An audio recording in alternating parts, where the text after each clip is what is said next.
봉독하는 말씀을 중심으로 두려움이 몰려올 때 이 주제로 말씀을 나누고자 합니다. 검은색 잉크 한 방울이 물에 떨어지면 물의 색깔도 검게 바꾸어지듯이 우리의 마음에 몰려온 크고 작은 두려움은 우리의 생각과 감정과 몸의 기능에 매우 부정적인 좋지 않은 영향을 주게 되는 것입니다. 미국에서 일어난 실제 실화인데요. 닉이라는 몸집도 크고 건강한 청년이 있었는데 닉은 철도청에서 근무하다가 어느 날 냉동창고에서 시체로 발견이 됐습니다. 경찰은 사망 원인을 조사하고 닉의 사망 원인을 동사, 즉 저체온증으로 죽은 것으로 판정을 했습니다. 냉동창고에 혼자 들어간 닉은 창구문이 갑자기 밖에서 철커덕하고 잠겨서 안에서는 문을 열고 나올 수가 없어서 그 안에 갇혀 있었는데, 사실 냉동창고 전원은 오래전에 고장이 나서 꺼져 있었습니다. 그런데 왜 닉은 전원이 꺼진 고장난 냉동창고에서 동사, 즉 저체온증으로 죽었을까요? 그런데 냉동창고에서 닉이 그 안에서 극도의 두려움 속에서 끌적거렸던 닉의 메모가 자필 메모가 발견이 됐어요. 이런 내용이었습니다. 어떻게 하지? 여기서 못 나가면 냉동창고라 얼어 죽을 텐데. 너무 춥다. 내 온몸이 마비되는 것 같구나. 실제로 닉은 추위를 느끼고 온몸이 마비되면서 결국은 그 안에서 죽고 말았던 것입니다. 닉은 냉동창고에, 춥지 않는 냉동창고에 갇혀서 극도의 두려움을 느끼게 되었고, 결국은 춥다고 느끼면서 온몸이 점점 마비되면서 몸의 기능이 결국 먹고 죽고 말았던 것이죠. 여러분, 두려움에 극도로 붙들려 있는 사람은 숨은 쉬고 있으나 살아있으나 결국은 죽은 사람과 같이 되고 마는 것입니다. 두려움은 건강한 사람도 무너뜨릴 수 있는, 파멸시킬 수 있는 무서운 영적인 바이러스다라는 겁니다.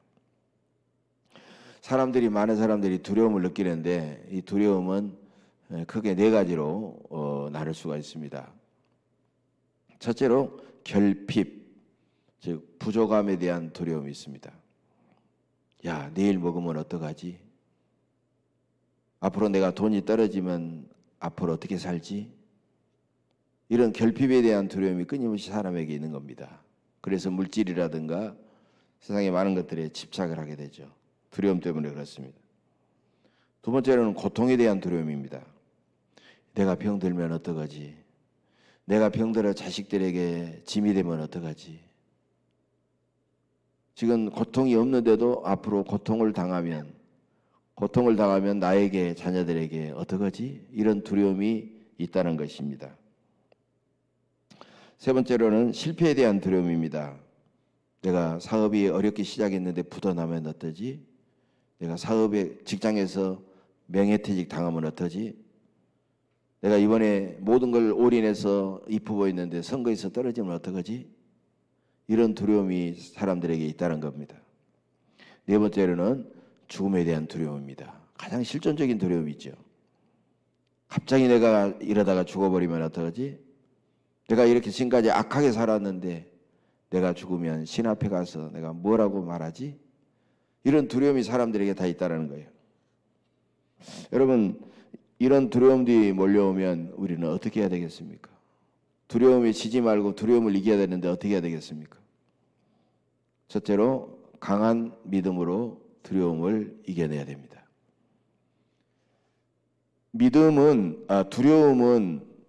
두려움은 믿음을 크게 약하게 합니다. 두려움과 믿음은 서로 반비례합니다. 두려움이 강해지면 믿음이 약해지고 믿음이 강해지면 두려움이 약해지는 것입니다. 믿음의 위인들은 두려움이 몰려올 때 강한 믿음으로 두려움을 이기고 그들은 위대한 믿음의 자취를 남겼던 것이죠. 다양한 모습으로 몰려오는 두려움을 우리가 이겨내지 못하면 우리는 하나님께 영광을 돌릴 수도 없고 하나님이 주시는 진정한 기쁨과 평강과 축복도 누릴 수가 없는 것입니다. 두려움은 사람의 인지상정이죠. 어떤 상황에 처하게 되면 두려워하는 것은 누구나 할 수 있는 인지상정이지만 그러나 하나님께서 우리에게 주신 마음은 아니라는 것입니다. 사도 바울도 디모데후서 1장 7절에서 이런 말을 합니다. 하나님이 우리에게 주신 것은 두려워하는 마음이 아니요 오직 능력과 사랑과 절제하는 마음이니 이렇게 말하고 있어요. 두려움은 우리가 두려움이 끊임없이 몰려오지만 두려움은 하나님이 주신 마음이 아니라는 거예요. 그러므로 우리는 두려움이 올라올 때 성령의 능력과 사랑과 절제하는 마음을 가지고 두려움을 이길 수가 있다는 것입니다. 주님께서도 요한복음 16장 33절 십자가를 바로 하루 앞두고 불안하고 두려워하고 있는 제자들에게 이런 말씀을 하셨죠. 이것을 너희에게 이르는 것은 너희로 내 안에서 평안을 누리게 하려 함이라. 세상에서는 너희가 환난을 당하나 담대하라. 내가 세상을 이겼노라. 여러분, 다양한 두려움이 몰려올 때 여러분은 강한 믿음의 능력으로 무장해서 두려움을 이기시기를 바랍니다. 두 번째, 두려움이 몰려올 때는 두려움이 생기는 여러 가지 환경과 현상과 보이는 것을 바라보지 말고 하나님만 주목해야 됩니다. 이 시편 46편은 매우 두려운 상황이 나오고 있어요. 매우 두려워할 수밖에 없는 상황을 강한 믿음으로 극복한 시인의 고백이요 찬양입니다. 2절과 3절을 보십시다. 그러므로 땅이 변하든지 산이 흔들려 바다 가운데 빠지든지 바닷물이 솟아나고 뛰놀든지 그것이 넘침으로 산이 흔들릴지라도 우리는 두려워하지 아니하리로다. 어마어마한 지진과 바다 해일과 이런 엄청난 자연, 인간이 감히 극복할 수 없는 엄청난 두려운 현상을 보고 있는 것입니다. 산이 흔들리고 바다가 막 솟아나는 엄청난 두려워하는 상황에서도 이 시인은 우리가 두려워하지 아니하리로다라고 했어요. 그렇게 고백하고 있습니다. 그러면 그 두려움을 어떻게 이겼을까요? 그 해답은 1절에 나와 있습니다. 하나님은 우리의 피난처시요 힘이시니 환난 중에 만날 큰 도움이시라. 해답을 먼저 정해놓고 해답을 먼저 하고 이게 두괄식입니다. 두괄식. 이 연역법. 해답이 먼저 나와 있어요. 그리고 내가 이런 상황에서도 그래서 나는 이긴다라고 하는 그런 표현을 쓰고 있어요. 이 시인은 참으로 두려워할 수밖에 없는 어려운 상황을 주목하지 않았어요. 그 가운데 우리의 힘이 되시고 능력이 되시는 하나님만 주목하고 있다는 것입니다. 성경에서 두려움을 이겨낸 사람들마다 어려운 상황에서도 그들은 기도하면서 하나님만 주목했던 사람들입니다. 창세기 32장을 보면 평생 동안 20년 이상을 복수의 칼을 갈면서 동생 야곱이 집으로 돌아오기만 하면 죽이겠다. 복수의 칼날을 갈고 있었던 형 에서와 이제 성공하고 금이 완양하면서 그런 에서를 두려워하면서 고향으로 돌아오는 야곱의 이야기죠. 그때 놀랍게도 하나님은 야곱이 가는 길 앞에 하나님의 군대를 미리 보여주셨다는 겁니다. 자, 창세기 32장 1절 2절입니다. 창세기 32장은 이제 야곱이 집으로 돌아오는 그런 이야기죠. 1절 2절에 바로 나와 있어요. 야곱이 길을 가는데 하나님의 사자들이 그를 만난지라. 야곱이 그들을 볼 때에 이르기를 이는 하나님의 군대라 하고 그 땅 이름을 마하나임이라 하였더라. 여러분, 하나님의 군대가 나타났는데 보통 상황이겠습니까? 비상 상황이죠. 그런데 고향으로 돌아가고 있는 야곱이 하나님의 군대를 만나게 된 겁니다. 아니, 하나님께서 그 야곱 앞에 당신의 군대를 보여주신 것입니다. 야곱은 형이 나를 죽이려고 하면 어떻게 할까? 내가 어떻게 하면 형의 군대를 이길 수가 있을까? 두려움이 컸을 때 하나님은 야곱에게 에서의 400명의 군사들보다도 내가 보낸 너 저 마하나임 하나님의 군대가 훨씬 더 절대적으로 많고 강하다. 너는 주저하지 말고 고향으로 가라 라는 것을 보여주신 것입니다. 여러분, 오랜 후에 여호수아가 요단강을 건너서 40년의 광야 생활을 끝내고 이제 여리고성을 공격하기 전에도 하나님은 여호수아에게 여호와의 군대 제장을 미리 보여주신 바가 있습니다. 이것은 우리가 몇 주 전에 주일 설교에서 말씀을 함께 나눴죠. 이 두 사건의 공통점이 무엇입니까? 절대적인 어려운 사명을 앞둔 사람들에게 너는 그 힘든 사명과 어려운 문제를 주목하지 말고 그 문제와 사명을 주는 나를 주목하라라는 그런 뜻입니다. 다시 말하면 너의 싸움은, 내가 사명을 주었으니 너의 싸움은 네가 나서서 싸우는 싸움이 아니라 내가 너를 위해 직접 싸워서 이기는 싸움이라는 그런 뜻입니다. 여러분, 얼마나 두려워하는 그들에게 위로와 소망이 되는 말씀입니까? 그러면 우리가 하나님을 주목하라라고 했는데 어떻게 하면 하나님을 주목할 수가 있겠습니까? 오늘 본문에는 하나님만 주목하는 몇 가지 방법이 나오고 있어요. 먼저 우리 마음의 채널을 하나님께 돌리기 위해서 계속 하나님을 우리는 묵상해야 된다는 것입니다. 사람들은 텔레비전을 보다가 마음에 들지 않으면 리모컨으로 다른 채널을 돌리죠. 계속 돌립니다. 우리도 마음의 채널을 하나님께 돌리기 위해서 계속 하나님만 묵상해야 되는 것입니다. 그렇지 않으면 우리는 우리에게 몰려오는 두려움을 이길 수가 없다는 것입니다. 여러분, 야구나 축구나 여러 가지 운동선수들이 승리하기 위해서는 두 가지 행동을 열심히 하는 것입니다. 먼저 운동의 기술, 테크닉, 방법 이런 것을 연마하기 위해서 계속해서 연습하고 훈련하고 계속해서 노력합니다. 어떤 사람은 정말 연습 기계 같은 사람들도 있어요. 실제적인 효과가 나오죠. 여러분, 그러나 그렇다고 하더라도 그것만으로는 절대로 승리할 수가 없습니다. 운동선수들은 전문 상담자들과 계속해서 상담하면서 긍정적인 마음을 갖기를 원하고 이 운동에서 내가 이길 수 있다라는 적극적인 소망의 마음을 품기를 원하고 그러면서 자신의 무절제함과 자신의 교만과 이런 것들을 끊임없이 계속해서 쳐서 이겨가지고 그거는 긍정적이고 소망적이고 열린 그런 마음을 유지하기 위해서 열심히 노력하고 애를 쓰는 겁니다.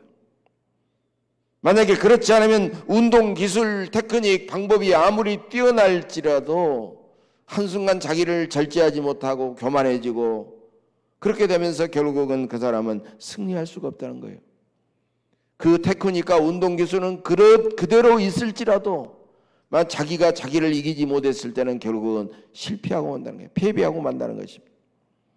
그래서 운동선수들이 자주 하는 말이 있잖아요. 나의 가장 큰 적은 자기 자신이고 상대를 이기는 것보다도 자기를 이기는 것이 가장 큰 승리다라는 말이 여기서 나온 겁니다. 오늘 본문에서 이 시인은 하나님은 우리의 피난처시요 힘이시니 환난 중에 만날 큰 도움이시라고 고백하면서 믿음의 눈으로 환경과 상황을 주목하지 않고 하나님만 계속해서 주목했기 때문에 그는 승리했던 것입니다. 사람의 마음은 너무 약해서 자꾸 부정적인 마음으로 기울어지게 되는 것입니다. 그러므로 환난 중에도 우리에게 도움이 되시는 하나님께 우리의 마음을 끊임없이 바꾸어서 계속해서 하나님을 주목하고 하나님을 묵상하고 이렇게 살아가게 되면은 모든 두려움을 이길 수가 있는 것입니다. 또한 이 시인은 먼저 지난날에 베풀어 주신 하나님의 도우심을 깊이 묵상하고 감사하고 있다는 것입니다. 자, 4절 말씀입니다. 한 시내가 있어 나뉘어 흘러 하나님의 성 곧 지존하신 이의 성소를 기쁘게 하도다. 이 시인은 모든 순간마다 그에게 한없는 도움을 베풀어 주시는 하나님의 은혜를 시냇물로 비유하고 있습니다. 바로 시냇물을 보면서 하나님의 은혜를 그렇게 기억했던 것이죠. 여러분, 옛날에 전쟁할 때는요, 이제 어떤 나라가 어떤 성을 막 뺑뺑 둘러서 포위할 때 성 안으로 들어가는 많은 물과 음식물을 차단해 버리는 겁니다.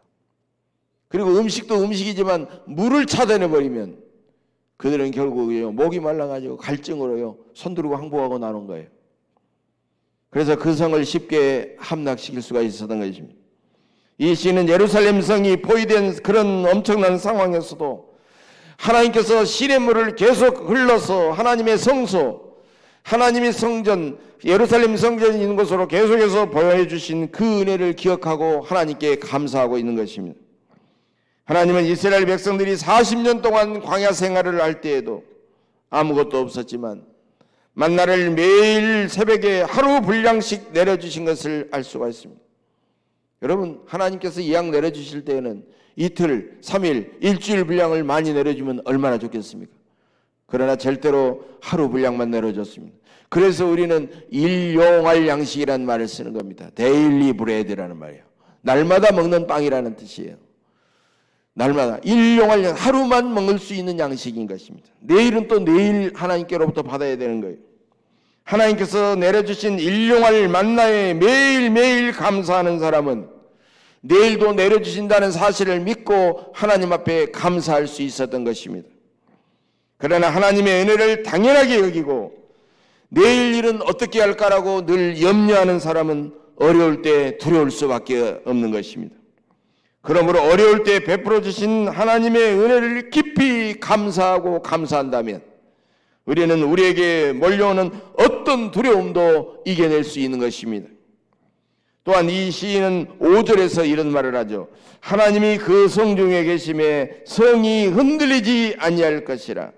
새벽에 하나님이 도우시리로다. 여러분, 밤이 아무리 캄캄하고 어두워도 밝은 새벽은 때가 되면 어김없이 찾아오듯이 하나님께서 우리를 향한 하나님의 계획도 이루어질 것을 믿고 하나님을 찬양하고 있는 것입니다. 하박국 선지자는 2장 3절에서 이렇게 말합니다. 묵시는 정한 때가 있나니 그 종말이 속히 이르겠고 결코 거짓되지 아니하리라. 비록 더딜지라도 기다리라. 지체되지 않고 반드시 응하리라. 여러분, 우리도 하박국 선지자처럼 하나님께서 일하실 때를 겸손히 우리가 믿고 받아들이고 우리가 하나님을 기다리며 살아간다면 우리가 기다리는 시간은 막연하고 두려운 시간이 아니라 하나님이 이루어지실 그 때를 믿고 기다리기 때문에 안식과 평강의 시간이 될 것입니다. 우리 믿음의 선배들이 잘 인내하고 잘 기다릴 수 있었던 비결이 있다면 자기가 묵묵히 기다리는 동안에도 하나님께서 우리를 위하여 일하고 계심을 굳게 믿었기 때문입니다. 사도 바울도 빌립보서 1장 6절에서 이런 말을 합니다. 너희 안에서 착한 일을 시작하신 이가 그리스도 예수의 날까지 이루실 줄을 우리가 확신하노라. 바울이 감옥에서 빌립보서를 쓸 때에는요, 정말 그는 감옥에 갇혀 아무것도 할 수 없었던 절망적인 시간이었지만 바로 그 시간도 하나님께서 일하시는 시간임을 분명히 믿고 그는 항상 기뻐하라 그러면서 많은 사람들에게 기쁨과 평강을 누리면서 그들도 기뻐하고 평강을 누리기를 원했던 것입니다.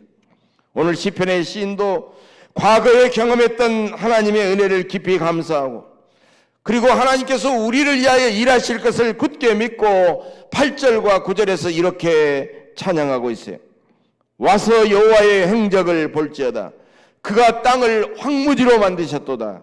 그가 땅끝까지 전쟁을 쉬게 하시며 활을 꺾고 창을 끊으며 수레를 불살하시는도다. 여러분, 하나님을 기다리는 시간은 헛된 시간이 아니라 하나님께서 우리를 위하여 분명히 일하시는 카이로스의 시간이라는 것입니다. 그것을 분명히 믿는 사람은 우리에게 몰려오는 온갖 두려움도 이겨낼 수가 있다는 것입니다. 로마서 8장 31절 32절의 말씀입니다. 그런데 이 일에 대하여 우리가 무슨 말 하리요? 만일 하나님이 우리를 위하시면 누가 우리를 대적하리요? 자기 아들을 아끼지 아니하시고 우리 모든 사람을 위하여 내어주시니가 어찌 그 아들과 함께 모든 것을 우리에게 주시지 않겠느냐?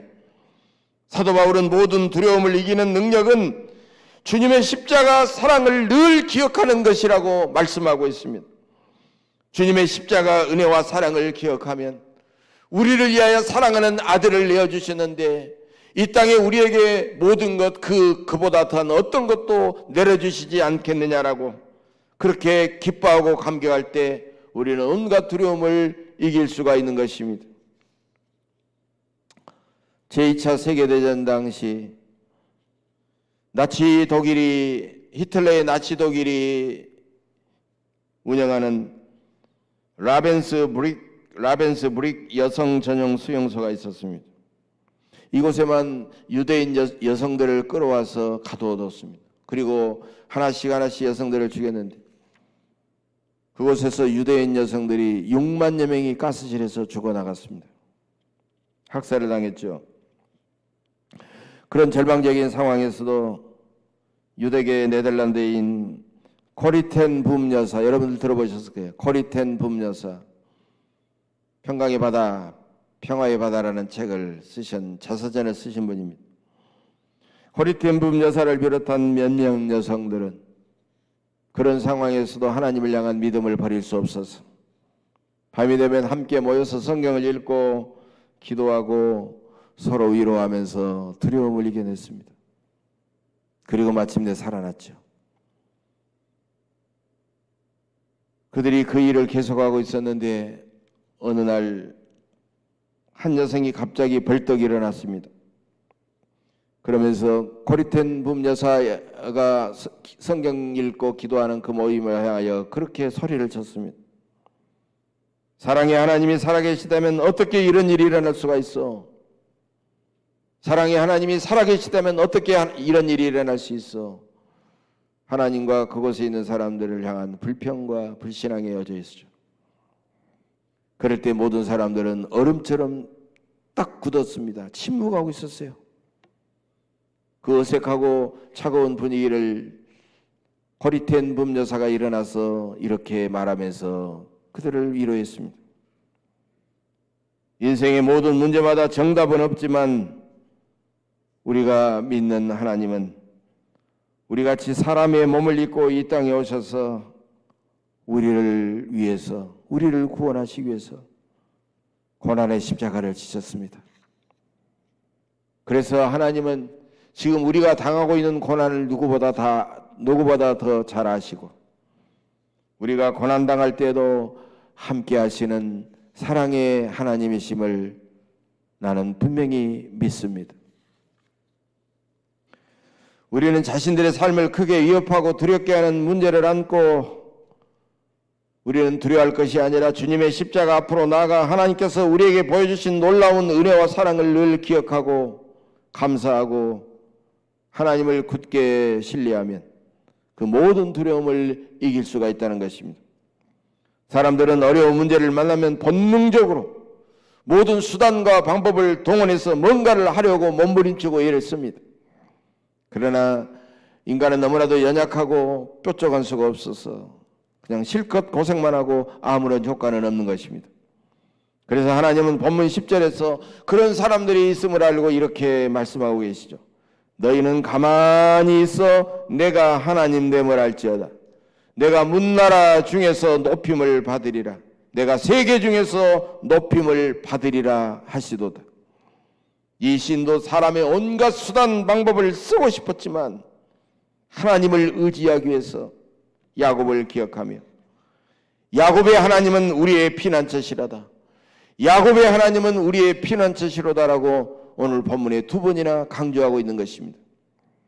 여러분, 야곱이 변화되기 전에는 온갖 자기 재주와 수단과 방법으로 성공해서 남부럽지 않은 부자가 되려고 노력을 했지만 막상 자기가 일군 대가족과 수많은 어마어마한 부가 복수심에 불타는 형 에서 앞에서 한꺼번에 다 무너져버리고 다 사라져버릴 것 같은 그런 엄청난 두려움과 절망감을 안고 있었으며, 그렇기 때문에 형을 만나기 전날 밤 그는 하나님께 부르짖어 기도할 수밖에 없었고, 두려워하고 절망하는 그 야곱을 하나님은 찾아오시고 만나주신 것입니다. 그리고 하나님과 마지막으로 씨름하면서 그의 환도뼈가 위골되어 이제는 자기 힘으로 자기 스스로 걸을 수도 없는 엄청난 연약한 상태가 되었을 때 비로소 하나님은 야곱에게 큰 힘과 큰 도움이 되셨다는 것입니다. 나의 연약함을 인정하고 전능하신 하나님을 온전히 의지하면 피난처 되신 하나님은 비로소 나를 강하게 해주실 줄로 믿습니다. 나의 강함으로는 두려움을 이길 수가 없지만 하나님, 저 전능하신 하나님을 온전히 의지하면 하나님은 그 모든 두려움을 이기게 해주실 줄로 믿습니다. 사랑하는 교회 여러분, 하나님은 우리가 지금도 세상을 살면서 거친 사람들 가운데 상하고 연약해진 모습, 그 모습 그대로 나올 때 우리를 회복시키셔서 모든 두려움을 이기는 사람으로 우리를 세워주십니다. 이제 하나님 앞에 나아가, 오 하나님, 나의 연약한 모습 이대로 주님 앞에 나옵니다. 나의 연약함을 강함으로 바꾸시는 하나님의 충만한 은혜를 누리게 하옵소서. 이렇게 간절하게 기도하시기를 바랍니다. 그러면 전능하신 사랑의 하나님은 우리를 위협하는 온갖 두려움을 능히 이기게 해주십니다. 이런 하나님의 은혜와 평강과 위로와 능력이 여러분의 심령 속에 충만하시기를 주님의 이름으로 간절히 축복합니다. 기도하겠습니다.